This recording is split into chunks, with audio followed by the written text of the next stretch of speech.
ಹಾಗಾಗಿ ಇವತ್ತು ನೀವು ಹರಕುಬಾಯಿ ಹೊಂದಿರತಕ್ಕಂತಹ, ಮಾತಿನ ಮೇಲೆ ಹಿಡಿತ ಇಲ್ಲದೆ ಇರತಕ್ಕಂತಹ, ಮಾತೆತ್ತಿದ್ರೆ ಹಿಂದೂಗಳನ್ನು ಹೀಗಳೆಯುವಂತಹ BK ಹರಿಪ್ರಸಾದ್ ಅವರ ನೇತೃತ್ವದಲ್ಲಿ ಇವತ್ತು ಮಂಗಳೂರಿನಲ್ಲಿ ನಡೆದಂತಹ ಗಲಭೆಯನ್ನು ಅವಲೋಕನ ಮಾಡಲಿಕ್ಕೆ ನೀವು ಕಳಿಸ್ತಾ ಇದ್ದೀರಾ. ನೋಡಿ, ನಿಮ್ಮ ಓಲೈಕೆಯ ಪರಾಕಾಷ್ಠೆ ಯಾವ ವಿಧವಾಗಿದೆ ಅಂತ ಹೇಳಿದ್ರೆ, ನಿನ್ನೆ ಮಂಗಳೂರಿನಲ್ಲಿ ಒಂದು ನಡಿಬಾರದಂಥ ನಾಟಕೀಯ ಬೆಳವಣಿಗೆಯೇ ನಡೆದೋಯ್ತು. ಯಾವುದೋ ಒಂದು ಶಾದಿ ಮಹಲ್ನಲ್ಲಿ ಮಂಗಳೂರಿನಲ್ಲಿರುವಂತಹ ಎಲ್ಲ ಮುಸಲ್ಮಾನ ನಾಯಕರು ರಾಜೀನಾಮೆಯನ್ನು ಸಲ್ಲಿಸ್ತೀವಿ, ಒಂದು ವಾರದ ಟೈಮನ್ನು ಕೊಡಿ ಅಂತ ಅಲ್ಲಿರೋ ನೆರೆದಿರುವಂಥ ಮುಸ್ಲಿಂ ಸಮುದಾಯವನ್ನು ಕೇಳ್ತಾರೆ. ಅವ್ರ ಮಕ್ಕದ ಮೇಲೆ ಬರಂಗೆ ಒಡೆಯೋ ರೀತಿಯಲ್ಲಿ ಮಾತಾಡ್ತಾರೆ ಮುಸಲ್ಮಾನ ಸಮುದಾಯದವರು. ಬಾಯಿ ಮುಚ್ಕೊಂಡು ನೀವು ಇವಾಗ ಕೊಡಿ ಅಂತ. ಅಂದರೆ ಇವರೆಲ್ಲ ಯಾರು DCM ಹುದ್ದೆಗಾಗಲಿ ಮಂತ್ರಿ ಪದವಿಗಾಗಲಿ ಯಾರೂ ಕೊಡ್ತಾ ಇಲ್ಲ, ಅಲ್ಲಿರ್ತಕ್ಕಂಥ ಪಕ್ಷದ ಜವಾಬ್ದಾರಿಗಳಿಗೆ ಕೊಡ್ತಾ ಇರ್ತಕ್ಕಂಥದ್ದು. ಈ ವಿಧವಾದಂತಹ ಒಂದು ಕ್ಷಮತೆಯನ್ನು ಇವತ್ತು ಮುಸ್ಲಿಂ ಸಮುದಾಯ ತೋರಿಸ್ತಾ ಇರುವಾಗ, ನಮ್ಮಲ್ಲೇ ಅದರಲ್ಲೂ ಹಿಂದೂಗಳೇ ಇರುವಂತಹ ಕಾಂಗ್ರೆಸ್ ಪಾರ್ಟಿಯ ನಾಯಕರು ಯಾವ ರೀತಿಯಾದಂಥ ನಾಚಿಕೆಗೇಡಿನ ಹೇಳಿಕೆಗಳನ್ನ ಕೊಡ್ತೀರಿ. ದಿನೇಶ್ ಗುಂಡೂರಾವ್ ಅವರೇ, ನೀವು ಹೇಳಿ ಕೇಳಿ ಆರೋಗ್ಯ ಸಚಿವರು ಇವತ್ತು ಜನರಿಕ್ ಮೆಡಿಸನ್ ಜನೌಷಧ ಕೇಂದ್ರಗಳನ್ನು ಸರ್ಕಾರಿ ಆಸ್ಪತ್ರೆಯ ಆವರಣದಿಂದ ತೆಗೆಸಿದಂಥ ಮಹಾನ್ ಶೂರರು ನೀವು. ಇವತ್ತು ತಾಲೂಕು ಹೆಡ್ ಕ್ವಾರ್ಟರ್ಸ್ಗಳಲ್ಲಿ ಎಷ್ಟೋ ಆಸ್ಪತ್ರೆಗಳಲ್ಲಿ ನಾಯಿ ಕಚ್ಚಿದ್ರೆ ಅದಕ್ಕೆ ಹಾಕುವಂಥ ಚುಚ್ಚುಮದ್ದು ಲಭ್ಯತೆ ಇಲ್ಲದೆ ಇರುವಂಥ ಪರಿಸ್ಥಿತಿಯನ್ನು ನಿರ್ಮಾಣ ಮಾಡಿರುವಂಥ ನೀವಿವತ್ತು ಮುಸಲ್ಮಾನ್ ಸಮುದಾಯವನ್ನು ಟಾರ್ಗೆಟ್ ಮಾಡಿ ಹೊಡಿತಾ ಇದ್ದಾರೆ, ಮುಸಲ್ಮಾನರನ್ನು ಟಾರ್ಗೆಟ್ ಮಾಡಿ ಹೊಡಿತಾ ಇದ್ದಾರೆ ಅಂತ ಪ್ರಚೋದನಾತ್ಮಕ ಹೇಳಿಕೆ ಕೊಡ್ತಿರಲ್ರಿ. ಇದು ನೀವು ಜವಾಬ್ದಾರಿಯುತವಾದ ಸ್ಥಾನದಲ್ಲಿರೋರು ಎರಡೂ ಕಡೆಗೂ ಏಕಪಕ್ಷೀಯವಾಗಿ ಮಾತಾಡಬಾರ್ದು, ದ್ವಿಪಕ್ಷೀಯವಾಗೇ ಮಾತಾಡಬೇಕು. ನೋಡ್ರಪ್ಪ, ಆಗಿದ್ದಾಗಿದೆ, ಇನ್ನು ಮುಂದೆ ಆದರೂ ಬಿಟ್ಬಿಡಿ ಅಂತ ಹೇಳುವಂಥ ಶಾಂತಿಯನ್ನು ಮರುಸ್ಥಾಪನೆ ಮಾಡುವ ಹೇಳಿಕೆಯನ್ನು ಕೊಡೋದನ್ನು ಬಿಟ್ಟು ಬೇಜವಾಬ್ದಾರಿತನದ ಓಲೈಕೆಯ ವೈರಸ್ಸನ್ನು ಅಂಟಿಸ್ಕೊಂಡು ಹೇಳಿಕೆ ಕೊಡ್ತೀರೇನ್ರಿ? ನಿಮಗೆಲ್ಲ ನಾಚಿಕೆ ಆಗಲ್ವೇನ್ರಿ? ನೀವು ಈ ರೀತಿಯಾದಂಥ ಒಂದು ಕೋಮು ಸಂಘರ್ಷವನ್ನು ಮಾಡೋದಕ್ಕೋಸ್ಕರನ ನಾವು ನಿಮ್ಮನ್ನೆಲ್ಲ ಆಯ್ಕೆ ಮಾಡಿರೋದು ಅನ್ನೋಂಥ ಪ್ರಶ್ನೆ ಬರುತ್ತೆ. ಸಾಮಾಜಿಕ ವ್ಯವಸ್ಥೆಯಲ್ಲಿರ್ತಕ್ಕಂತಹ ಪೊಲೀಸ್ ಠಾಣೆಗಳ ಮೇಲೆ ದಾಳಿ ಮಾಡಿದವರಂಥ ಕೇಸ್ಗಳನ್ನು, ಹುಬ್ಬಳ್ಳಿ ಕೇಸ್ಗಳನ್ನೆಲ್ಲ ವಾಪಸ್ ತಗೊಂಡಂಥ ಮಹಾನ್ ಪುಣ್ಯಾತ್ಮರು ನೀವು. ಹಾಗಾಗಿ ಇವತ್ತು ಹೈಕೋರ್ಟ್ ನಿಮಗೆಲ್ಲ ಉಗಿದು ಚೀಮಾರಿ ಹಾಕಿದೆ. ಏನಂತ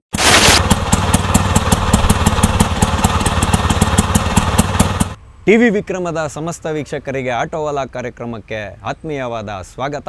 ನಾನು ನಿಮ್ಮ ಜಯಂತ್ ಪಾಂಡೆ. ಸ್ನೇಹಿತರೆ, ಆಟೋವಾಲಾ ಕಾರ್ಯಕ್ರಮಕ್ಕೆ ನಾವಿಂದು ಆಯ್ದುಕೊಂಡಂತಹ ವಿಷಯ, ಕಾಂಗ್ರೆಸ್ಸಿಗರ ಅರ್ಥಹೀನ ಹೇಳಿಕೆಗಳು ಜನರಲ್ಲಿ ಇಂದು ದ್ವಂದ್ವವನ್ನು ಉಂಟು ಮಾಡಿದೆ. ರಾಷ್ಟ್ರಪ್ರೇಮಿಗಳು ಅಂತ ಹೇಳ್ಕೊಡುವಂತಹ ಹಿಂದೂ ಸಂಘಟನೆಗಳ ಮೇಲೆ ಗೂಬೆ ಕೂರಿಸುವಂತಹ ಕೆಲಸವನ್ನು ಇವತ್ತು ಕಾಂಗ್ರೆಸ್ ಸರ್ಕಾರ ಮಾಡಲಿಕ್ಕೆ ಹೊರಟಿರ್ತಕ್ಕಂಥದ್ದು ಸುಸ್ಪಷ್ಟ ಕಣ್ರಿ. ಯಾಕೆ ಅಂತೇಳಿದ್ರೆ, ಹೇಳಿ ಕೇಳಿ ಹಿಂದೂಗಳು ಯಾವತ್ತು ಯಾರ ಮೇಲೆ ಕೂಡ ಆಕ್ರಮಣವನ್ನು ಮಾಡೋದಾಗಲಿ, ಇನ್ನೊಬ್ಬರ ಒಂದು ಪ್ರಾಣವನ್ನು ತೆಗೆಯುವಂಥ ಕುಕೃತ್ಯಗಳನ್ನು ಮಾಡಲಿಕ್ಕೆ ಹೋಗೋದೇ ಇಲ್ಲ. ಆದರೆ ಎಲ್ಲಿ ಅತಿಯಾದಂತಹ ಆಕ್ರಮಣಗಳಾಗ್ತವೋ, ಅತಿಯಾದಂತಹ ಈ ಕುಕೃತ್ಯಗಳು ನಡೀತವೋ, ಆವಾಗ ಎಲ್ಲೋ ಒಂದು ಅಚಾತುರ್ಯದಿಂದ ಒಂದು ದುರ್ಘಟನೆಗಳು ಸಂಭವಿಸ್ಬಿಡುತ್ತೆ. ಅದನ್ನು ಇಟ್ಕೊಂಡು ಈ ಕಾಂಗ್ರೆಸ್ ಪಾರ್ಟಿ ಇಡೀ ದೇಶದಲ್ಲಿ ರಾದ್ಧಾಂತವನ್ನು ಮಾಡಿಕೊಂಡು ಕೇಸರಿ ಭಯೋತ್ಪಾದನೆ ಇದೆ ಅಂತ ಬಿಂಬಿಸುವಂಥ ಪ್ರಯತ್ನಕ್ಕೆ ಯಾವಾಗಲೂ ಕೈ ಹಾಕಿರತಕ್ಕಂಥದ್ದು ಸುಸ್ಪಷ್ಟವಾಗಿ ಕಂಡುಬರುತ್ತೆ. ಯಾವಾಗ ನಮ್ಮ ಪಿ ಚಿದಂಬರಂ ಅವರು ಸೆಂಟ್ರಲಲ್ಲಿ ಮಂತ್ರಿಗಳಾಗಿದ್ರಲ್ಲ, ಆವಾಗ ಅವರು ಈ ಸ್ಯಾಫ್ರಾನ್ ಟೆರರಿಸಮ್ ಅನ್ನೋದನ್ನು ಬೂಮ್ ಮಾಡಬೇಕು ಅಂತ ಹಲವಾರು ವಿಧದಲ್ಲಿ ಪ್ರಯತ್ನವನ್ನು ಮಾಡಿದ್ರು. ಮತ್ತು ಕಮ್ಯುನಲ್ ವೈಲೆನ್ಸ್ ಬಿಲ್ 2013 ಅಂತ ಒಂದು ಬಿಲ್ಲನ್ನು ತಗೊಂಬರಲಿಕ್ಕೆ ಹೊರಟಿದ್ರು ಇವರು. ಆದರೆ ಅದಕ್ಕೆ ಪ್ರಬಲವಾದ ವಿರೋಧಗಳು ವ್ಯಕ್ತವಾದಾಗ ಅದನ್ನು ಅಲ್ಲೇ ತಡೆ ಹಿಡಿಯಲಾಯಿತು. ತದನಂತರದಲ್ಲಿ ಈ UPA ಗೌರ್ಮೆಂಟು ಪತನ ಆಗುತ್ತೆ, BJP NDA ಗೌರ್ಮೆಂಟು ಬಂದು ಅಧಿಕಾರವನ್ನು ವಹಿಸ್ಕೊಳ್ಳುತ್ತೆ ಕೇಂದ್ರ ಸರ್ಕಾರದಲ್ಲಿ. ಹಂಗಾಗಿ ಅದಕ್ಕೆ ತಣ್ಣೀರನ್ನು ಎರಚಲಾಗಿತ್ತು. ಆದರೆ ಇವತ್ತು ಆ ಒಂದು ಕಮ್ಯುನಲ್ ವೈಲೆನ್ಸ್ ಬಿಲ್ಲನ್ನು ಕರ್ನಾಟಕದಲ್ಲಿ ಬೇರೆ ಹೆಸರಿನಲ್ಲಿ ಇವತ್ತು ಸಿದ್ದರಾಮಯ್ಯ ಅವರ ನೇತೃತ್ವದ ಸರ್ಕಾರ ತರಲಿಕ್ಕೆ ಹೊರಟಿದೆಯಾ ಅಂತ ಅನುಮಾನಗಳು ಇವತ್ತು ನನ್ನನ್ನು ಕಾಡ್ತಾ ಇರ್ತಕ್ಕಂಥದ್ದು. ಏನಿದು ಕಮ್ಯುನಲ್ ವೈಲೆನ್ಸ್ ಬಿಲ್ ಅಂತ ಹೇಳಿದ್ರೆ, ಎಲ್ಲೇ ಆಗಲಿ ಕೋಮು ಸಂಘರ್ಷಗಳು ಏರ್ಪಟ್ಟಾಗ ಈ ಕೇಸರಿ ಭಯೋತ್ಪಾದನೆಯನ್ನು ಬಿಂಬಿಸಲಿಕ್ಕೆ ಯಾವಾಗ ವೈಫಲ್ಯ ಆಗೋಯ್ತೋ ಕಾಂಗ್ರೆಸ್ ಪಾರ್ಟಿ, ಆವಾಗ ಕಂಗೆಟ್ಟು ಈ ಕಮ್ಯುನಲ್ ವೈಲೆನ್ಸ್ ಬಿಲ್ 2013 ತರಲಿಕ್ಕೆ ಹೊರಟಿತ್ತು. ಅದರ ಅಂಶಗಳು ಕೆಲವೊಂದು ಹೇಳ್ತೀನಿ. ಈಗ ಒಬ್ಬ ಹಿಂದೂ ಒಬ್ಬ ಮುಸಲ್ಮಾನನ ಮನೆಯಲ್ಲಿ ಬಾಡಿಗೆಗಿರ್ತಾನೆ ಅಂತ ಇಟ್ಕೊಳ್ಳೋಣ, ಅಥವಾ ಒಂದು ಹಿಂದೂ ಮನೆಯಲ್ಲಿ ಒಬ್ಬ ಮುಸಲ್ಮಾನ ಬಾಡಿಗೆಗಿರ್ತಾನೆ ಅಂತ ಇಟ್ಕೊಳ್ಳೋಣ. ಅಲ್ಲಿ ಯಾವುದ್ಯಾವುದೋ ಕಾರಣಕ್ಕೆ ಒಂದು ವ್ಯಾಜ್ಯ ಏರ್ಪಡುತ್ತೆ. ಆವಾಗ ಒಬ್ಬ ಹಿಂದೂ ಹೋಗಿ ಮುಸಲ್ಮಾನನ ಮೇಲೆ ಪೊಲೀಸ್ ಠಾಣೆಯಲ್ಲಿ ದೂರನ್ನು ದಾಖಲು ಮಾಡಿದಾಗ ಏನಾಗುತ್ತೆ ಅಂತ ಹೇಳಿದ್ರೆ, ಆ ಮುಸಲ್ಮಾನನ ಮೇಲೆ ಕ್ರಮ ತೆಗೆದುಕೊಳ್ಳೋದು ಬಿಟ್ಟು ಹಿಂದುವಿನ ಮೇಲೆ ಕ್ರಮ ತೆಗೆದುಕೊಳ್ಳುವಂಥ ಅಂಶಗಳು ಈ ಒಂದು ಕಮ್ಯುನಲ್ ವೈಲೆನ್ಸ್ ಬಿಲ್ಲಲ್ಲಿ ಇತ್ತು. ಮತ್ತು ಅಲ್ಪಸಂಖ್ಯಾತರು ಅಂತೇಳುವಂತಹ ಒಂದೇ ಅಜೆಂಡಾವನ್ನು ಇಟ್ಕೊಂಡು ಭಾರತದಲ್ಲಿ 27 ಕೋಟಿ ಅಧಿಕೃತವಾಗೋ ಅನಧಿಕೃತವಾಗೋ ಇರುವಂತಹ ಈ ಸಮುದಾಯ ಹೇಗೆ ಅಲ್ಪಸಂಖ್ಯಾತರಾಗ್ತಾರೆ ಅನ್ನೋದಕ್ಕೆ ಈ ಕಾಂಗ್ರೆಸ್ನ ನಾಯಕರುಗಳು ಉತ್ತರವನ್ನು ಕೊಡಬೇಕಾಗಿರುವಂಥ ಇವತ್ತು ಸಂದರ್ಭ ಎದುರಾಗಿರ್ತಕ್ಕಂಥದ್ದು. ಅದು ಒಂದು ಭಾಗ ಇರಲಿ. ಅಲ್ಪಸಂಖ್ಯಾತರ ಮೇಲೆ ಎಲ್ಲಾದರೂ ದಾಳಿಗಳಾಗೋದ್ರೆ ಆವಾಗ ಬಹುಸಂಖ್ಯಾತವಾದ ಸಮಾಜವನ್ನು ಗುರಿಯಾಗಿಟ್ಟುಕೊಂಡು ಅವ್ರ ಮೇಲೆ ಕಠಿಣವಾದಂಥ ಕಾನೂನು ಕ್ರಮಗಳನ್ನು ಕೈಗೊಳ್ಳಬೇಕು ಅನ್ನುವಂಥ ಅಂಶಗಳು ಈ ಕಮ್ಯುನಲ್ ವೈಲೆನ್ಸ್ನ ಬಿಲ್ನಲ್ಲಿ ಅಡಕವಾಗಿತ್ತು. ಹಾಗಾಗಿ ಯಾವಾಗ ಶಾಂತಿಯಿಂದ ಇದ್ದಂಥ ಕರ್ನಾಟಕದಲ್ಲಿ ಓಲೈಕೆಯ ಪರಾಕಾಷ್ಠೆ ಮೇರೆ ಮೀರುತ್ತೋ ಆವಾಗ ಸುಹಾಸ್ ಶೆಟ್ಟಿ ಅವರ ಹತ್ಯೆ ಆಯಿತು ನೋಡಿ. ಅಲ್ಲಿಂದ ಈಗ ಮತ್ತೆ ಶುರುವಾಗಿದೆ. ಈಗ ಅಬ್ದುಲ್ ರಹೀಮ್ ಅವರ ಒಂದು ಏನು ಹತ್ಯೆ ಆಯಿತು, ಇದೆಲ್ಲವನ್ನು ಇಟ್ಕೊಂಡು ಇವತ್ತು ಕಾಂಗ್ರೆಸ್ ಪಾರ್ಟಿ ಏನು ಮಾಡಲಿಕ್ಕೆ ಕೊಟ್ಟಿದೆ ಅಂತ ಹೇಳಿದ್ರೆ, ಒಂದು ಜಿಲ್ಲೆಯನ್ನು ಕಂಟ್ರೋಲಲ್ಲಿ ಇಟ್ಕೊಳಕ್ಕಾಗದೇ ಇರುವಂಥ ಕಾಂಗ್ರೆಸ್ ಪಾರ್ಟಿ ಇವತ್ತು ಪ್ರಶ್ನೆ ನಾವು ನಿಮ್ಮನ್ನೇ ಮಾಡಬೇಕು, ಬೇರೆ ಯಾರನ್ನೂ ಮಾಡೋಕ್ಕಾಗಲ್ಲ. ಯಾಕೆಂದರೆ ಇವಾಗ ನೀವೇ ನಮಗೆ ಪ್ರಭುಗಳು. ಸಿದ್ದರಾಮಯ್ಯ ಅವರೇ, ನೀವೇ ನಮಗೆ ಪ್ರಭುಗಳು. ಇವತ್ತು ನೀವು ಯಾವುದೋ ಕಾಂಗ್ರೆಸ್ ಪಾರ್ಟಿಯ ಪ್ರಭುಗಳಲ್ಲ ಸ್ವಾಮಿ, ಸಮಸ್ತ ಕನ್ನಡಿಗರ ಪ್ರಭುಗಳು ನೀವೇ ಇವತ್ತು. ಹಂಗಾಗಿ ಇವತ್ತು ನೀವು ಹರಕುಬಾಯಿ ಹೊಂದಿರತಕ್ಕಂತಹ, ಮಾತಿನ ಮೇಲೆ ಹಿಡಿತ ಇಲ್ಲದೆ ಇರತಕ್ಕಂತಹ, ಮಾತೆತ್ತಿದ್ರೆ ಹಿಂದೂಗಳನ್ನು ಹೀಗಳೆಯುವಂತಹ BK ಹರಿಪ್ರಸಾದ್ ಅವರ ನೇತೃತ್ವದಲ್ಲಿ ಇವತ್ತು ಮಂಗಳೂರಿನಲ್ಲಿ ನಡೆದಂತಹ ಗಲಭೆಯನ್ನು ಅವಲೋಕನ ಮಾಡಲಿಕ್ಕೆ ನೀವು ಕಳಿಸ್ತಾ ಇದ್ದೀರಾ. ನೋಡಿ, ನಿಮ್ಮ ಓಲೈಕೆಯ ಪರಾಕಾಷ್ಠೆ ಯಾವ ವಿಧವಾಗಿದೆ ಅಂತ ಹೇಳಿದ್ರೆ, ನಿನ್ನೆ ಮಂಗಳೂರಿನಲ್ಲಿ ಒಂದು ನಡಿಬಾರ್ದಂಥ ನಾಟಕೀಯ ಬೆಳವಣಿಗೆಯೇ ನಡೆದೋಯ್ತು. ಯಾವುದೋ ಒಂದು ಶಾದಿ ಮಹಲ್ನಲ್ಲಿ ಮಂಗಳೂರಿನಲ್ಲಿರುವಂತಹ ಎಲ್ಲ ಮುಸಲ್ಮಾನ ನಾಯಕರು ರಾಜೀನಾಮೆಯನ್ನು ಸಲ್ಲಿಸ್ತೀವಿ, ಒಂದು ವಾರದ ಟೈಮನ್ನು ಕೊಡಿ ಅಂತ ನೆರೆದಿರುವಂಥ ಮುಸ್ಲಿಂ ಸಮುದಾಯವನ್ನು ಕೇಳ್ತಾರೆ. ಅವ್ರ ಮಕ್ಕದ ಮೇಲೆ ಬರಂಗೆ ಹೊಡೆಯೋ ರೀತಿಯಲ್ಲಿ ಮಾತಾಡ್ತಾರೆ ಮುಸಲ್ಮಾನ್ ಸಮುದಾಯದವರು. ಬಾಯಿ ಮುಚ್ಕೊಂಡು ನೀವು ಇವಾಗ ಕೊಡಿ ಅಂತ. ಅಂದರೆ ಇವರೆಲ್ಲ ಯಾರು DCM ಹುದ್ದೆಗಾಗಲಿ ಮಂತ್ರಿ ಪದವಿಗಾಗಲಿ ಯಾರೂ ಕೊಡ್ತಾಯಿಲ್ಲ, ಅಲ್ಲಿರ್ತಕ್ಕಂಥ ಪಕ್ಷದ ಜವಾಬ್ದಾರಿಗಳಿಗೆ ಕೊಡ್ತಾ ಇರ್ತಕ್ಕಂಥದ್ದು.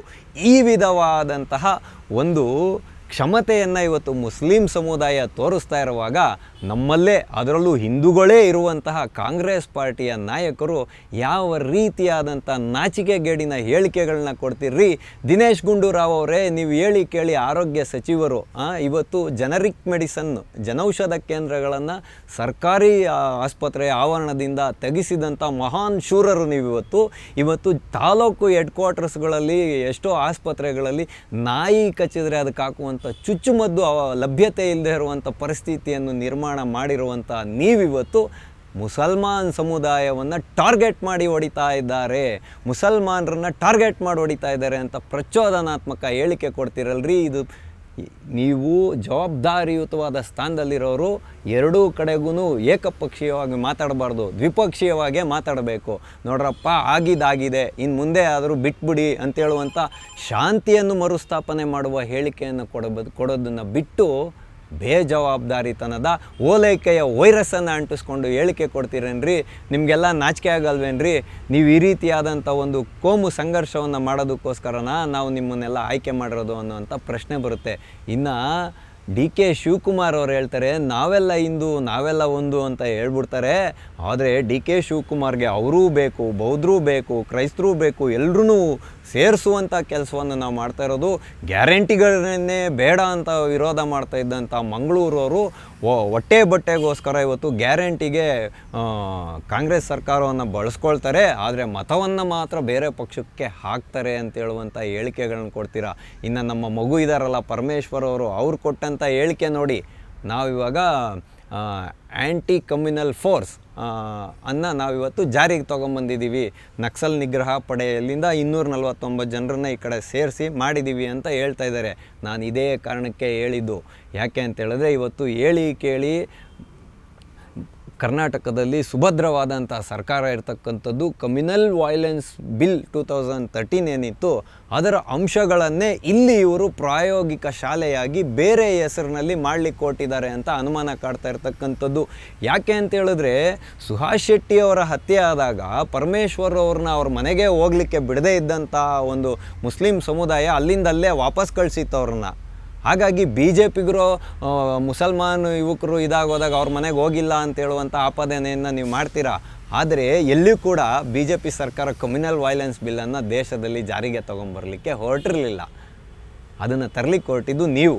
1947ನೇ ಇಸ್ವಿಗೂ ಸ್ವತಂತ್ರ ಪೂರ್ವದಿಂದಲೂ ಕೂಡ ಓಲೈಕೆಯನ್ನೇ ಮೈದಳೆದು ಬಂದಂತಹ ಕಾಂಗ್ರೆಸ್ ಪಾರ್ಟಿಯಿಂದ ನಾವಿನ್ನೇನು ಹೆಚ್ಚಿಗೆ ನಿರೀಕ್ಷೆಯನ್ನು ಮಾಡಲಿಕ್ಕಾಗಲ್ಲ.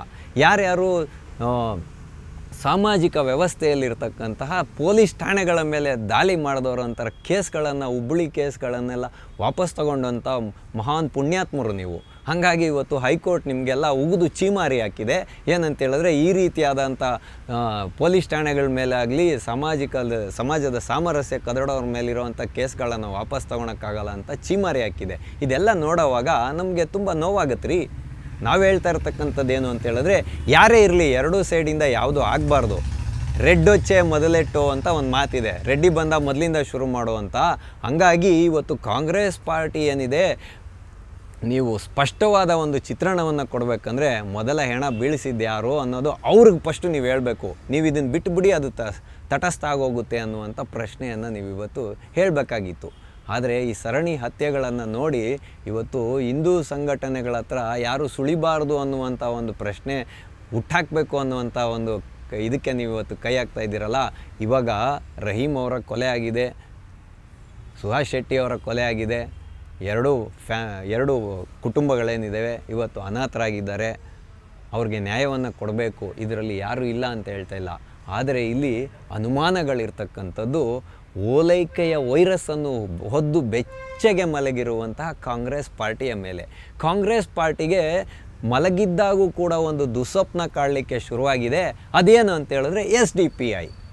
ಮುಸಲ್ಮಾನರ ಓಟುಗಳೆಲ್ಲ ಇವತ್ತು SDPIಯ ಕಡೆಗೆ ಕೇಂದ್ರೀಕೃತವಾಗ್ತಾ ಇರೋದ್ರಿಂದ ಅದನ್ನೇನಾದರೂ ಮಾಡಿ ಡೈವರ್ಟ್ ಮಾಡಬೇಕು, BJPಯಲ್ಲಿರ್ತಕ್ಕಂಥ ಮುಸಲ್ಮಾನರ ಓಟುಗಳನ್ನು ಭದ್ರಪಡಿಸ್ಕೋಬೇಕು ಅಂತ ಇವತ್ತು ಆ್ಯಂಟಿ ಕಮ್ಯುನಲ್ ಫೋರ್ಸನ್ನು ಜಾರಿಗೆ ತೊಗೊಂಬಂದಿದ್ದಾರೆ. ತನ್ಮುಖೇನ ಇವರು ಸಣ್ಣ ಪುಟ್ಟ ವಿಷಯಗಳಿಗೆಲ್ಲನೂ ಇವತ್ತು ಎಲ್ಲರ ಮೇಲೆ FIRಗಳನ್ನು ಹಾಕೋದು, ಭಯವನ್ನು ಉತ್ಪಾದನೆ ಮಾಡುವ ರೀತಿಯಲ್ಲಿ ಬೆದರಿಸ್ತಕ್ಕಂಥದ್ದು, ಸುಳ್ಳು ಸುದ್ದಿ ಹಬ್ಬಿಸ್ತಾರೆ ಅಂತ ಹೇಳುವಂಥ ಹೆಸರುಗಳಲ್ಲಿ FIRಗಳನ್ನು ಹಾಕೋದನ್ನೆಲ್ಲ ಮಾಡೋದನ್ನು ನಾವು ನೋಡಿದಾಗ ಈ ಕಾಂಗ್ರೆಸ್ ಪಾರ್ಟಿಯ ಮೇಲೆ ನಮಗೆಲ್ಲೂ ಕೂಡ ನಂಬಿಕೆ ಬರ್ತಾ ಇಲ್ಲ. ಹಾಗಾಗಿ ಇವತ್ತು ಎಲ್ಲೋ ಒಂದು ಕಡೆಗೆ ಕೇಸರಿ ಭಯೋತ್ಪಾದನೆ ಅನ್ನೋದು ನಡೀತಾ ಇದೆ ಅಂತ ದೇಶದಾದ್ಯಂತ ಚಿತ್ರಣವನ್ನು ಬಿಂಬಿಸಲಿಕ್ಕೋಸ್ಕರ ಇನ್ನು ಉಳಿದಿರುವಂಥ 2.5-3 ವರ್ಷಗಳ ಕಾಲದಲ್ಲಿ ಏನಾದರೂ ಮಾಡಿ ಅದನ್ನು ಬಿಂಬಿಸ್ಬಿಡಬೇಕು ಅನ್ನುವಂಥ ಒಂದು ಪ್ರಾಯೋಗಿಕ ಶಾಲೆಯಾಗಿ ಕರ್ನಾಟಕವನ್ನು ಮಾಡ್ಕೊಂಡಿದೆಯಾ ಕಾಂಗ್ರೆಸ್ ಪಾರ್ಟಿ ಅಂತ ಹೇಳುವಂತಹ ಒಂದು ಪ್ರಶ್ನೆ ಇವತ್ತು ಎದುರಾಗಿರ್ತಕ್ಕಂಥದ್ದು. ಅದಕ್ಕೆ ದೂರವಾಗಿದ್ದಂತಹ ಸಿದ್ದರಾಮಯ್ಯನವರು, BK ಹರಿಪ್ರಸಾದ್ ಅವರು ಕ್ಲೋಸ್ ಡೋರ್ ಒಂದು ಮೀಟಿಂಗನ್ನು ಮಾಡಿದ್ದಾರೆ. ಅದರಲ್ಲಿ ನಮ್ಮ ಜಮೀರಣ್ಣ ಬೇರೆ ಪ್ರತ್ಯಕ್ಷರಾಗಿ ಮುಸ್ಲಿಂ ಮುಖಂಡರೇ BK ಹರಿಪ್ರಸಾದ್ ಅವ್ರನ್ನ ಕರ್ಕೊಂಡೋಗಿರೋದು. ಹಾಗಾಗಿ ಇದು ಅವಲೋಕನ ಮಾಡೋದಕ್ಕೋಸ್ಕರ BK ಹರಿಪ್ರಸಾದ್ ಅವರನ್ನು ಕಳಿಸಿರ್ತಕ್ಕಂಥದ್ದು. ಈ ಹರಕುಬಾಯಿಯ ಹರಿಪ್ರಸಾದ್ ಅವರು ಎಂತೆಂಥ ಹಿಂದೂ ವಿರೋಧಿ ಹೇಳಿಕೆಗಳನ್ನ ಕೊಡ್ತಾರೆ ಅನ್ನೋದನ್ನು ನಾವೆಲ್ಲರೂ ಕಾದು ನೋಡೋಣ. ತನ್ಮುಖೇನ ಇನ್ನು 3 ವರ್ಷಗಳಲ್ಲಿ ಕೇಸರಿ ಭಯೋತ್ಪಾದನೆ ಇದೆ ಅಂತ ಹೇಳೋದನ್ನು ಬಿಂಬಿಸುವಲ್ಲಿ ಸಿದ್ದರಾಮಯ್ಯನವರ ಬೇಜವಾಬ್ದಾರಿ ಸರ್ಕಾರ, ಲಾ ಆ್ಯಂಡ್ ಆರ್ಡರನ್ನು ಸಂಪೂರ್ಣವಾಗಿ ಹದಗೆಡಿಸಿರುವಂಥ ಈ ಸರ್ಕಾರ ಯಶಸ್ವಿಯಾಗುತ್ತಾ? ಯಾಕೆ ನಾವು ಲಾ ಆ್ಯಂಡ್ ಆರ್ಡರ್ ಇಲ್ಲ ಇವತ್ತು ಅಂತ ಹೇಳ್ತಾ ಇರೋದು ಅಂತ ಹೇಳಿದ್ರೆ, ಅತ್ಯಾಚಾರ ಪ್ರಕರಣದಿಂದ ಹೊರಗಡೆ ಬಂದಂತಹ ಅತ್ಯಾಚಾರಿಗಳು ಇವತ್ತು ಸಾಕ್ಷಿಯಿಂದ ಕೊರತೆಯಿಂದ ಬೇಲ್ ಕೊಟ್ಟಿರ್ಬೋದು, ಆದರೆ ತೆಪ್ಪಗೋಗಿ ಮನೇಲಿ ಮಲ್ಕೊಬೇಕಾಗಿತ್ತು. ಜೀಪಲ್ಲಿ ಶೋ ಮಾಡ್ಕೊಂಡು ಹೋಗ್ತಾರಲ್ರಿ. ಇದು ಕಾನೂನಿನ ಮೇಲಿರ್ತಕ್ಕಂತಹ ಭಯ. ಇವತ್ತು ಕರ್ನಾಟಕದ ಜನರಿಗೆ ಭಯವೇ ಇಲ್ಲ, ಕುಲ್ಲ ಓಡಾಡ್ತಾ ಇದ್ದಾರೆ. ನೈತಿಕತೆಯ ಹೊಣೆ ಹೊತ್ತು ಎಲ್ಲರೂ ರಾಜೀನಾಮೆಯನ್ನು ಕೊಡಬೇಕಾಗಿರುವಂಥ ಸನ್ನಿವೇಶ ಎದುರಾಗಿದ್ದರೂ ಕೂಡ ಭಂಡತನವನ್ನು ಮೆರೆದು ಓಲೈಕೆಯನ್ನು ಮಾಡೋದ್ರಲ್ಲೇ ಕಾಲವನ್ನು ಕಳೀತಾ ಇರುವಂಥ ಈ ಸರ್ಕಾರಕ್ಕೆ ಭಗವಂತನೇ ಬುದ್ಧಿ ಕೊಡಬೇಕು ಅಂತ ಹೇಳುವಂಥ ವಿಚಾರವನ್ನು ನಿಮ್ಮೆಲ್ಲರ ಮುಂದೆ ಇಡೋದ್ರ ಮುಖಾಂತರ ಆಟೋವಾಲ ಕಾರ್ಯಕ್ರಮವನ್ನು ನಾವಿಂದು ಮುಗಿಸ್ತಾ ಇದ್ದೇವೆ. ಮುಂದೆ ಇಂತಹದ್ದೇ ಒಂದು ಕುತೂಹಲಕಾರಿಯಾದ ವಿಷಯದೊಂದಿಗೆ ನಾವೆಲ್ಲರೂ ಮತ್ತೆ ಭೇಟಿಯಾಗೋಣ. ಅಲ್ಲಿಯವರೆಗೂ TV ವಿಕ್ರಮವನ್ನು ಸಬ್ಸ್ಕ್ರೈಬ್ ಮಾಡೋದರ ಮುಖಾಂತರ, ನಿಮ್ಮ ಸದ್ವಿಚಾರಗಳನ್ನು ಕಾಮೆಂಟ್ ಮಾಡೋದರ ಮುಖಾಂತರ ಹಾಗೂ ಶೇರ್ ಮಾಡುವುದರ ಮುಖಾಂತರ ನಮ್ಮನ್ನು ಪ್ರೋತ್ಸಾಹಿಸಿ. TV ವಿಕ್ರಮ, ದೇಶ ನಿಮ್ಮ ಕೈಯಲ್ಲಿ. ಈ ಕಾರ್ಯಕ್ರಮ ನಿಮಗೆ ಇಷ್ಟ ಆಗಿದ್ದಲ್ಲಿ ಲೈಕ್, ಶೇರ್ ಹಾಗೂ ಕಮೆಂಟ್ ಮಾಡಿ. TV ವಿಕ್ರಮದ ಕಾರ್ಯಕ್ರಮಗಳನ್ನು ನಿರಂತರವಾಗಿ ವೀಕ್ಷಿಸಲು ಸಬ್ಸ್ಕ್ರೈಬ್ ಮಾಡಿ, ಬೆಲ್ ಐಕನ್ ಒತ್ತಿ.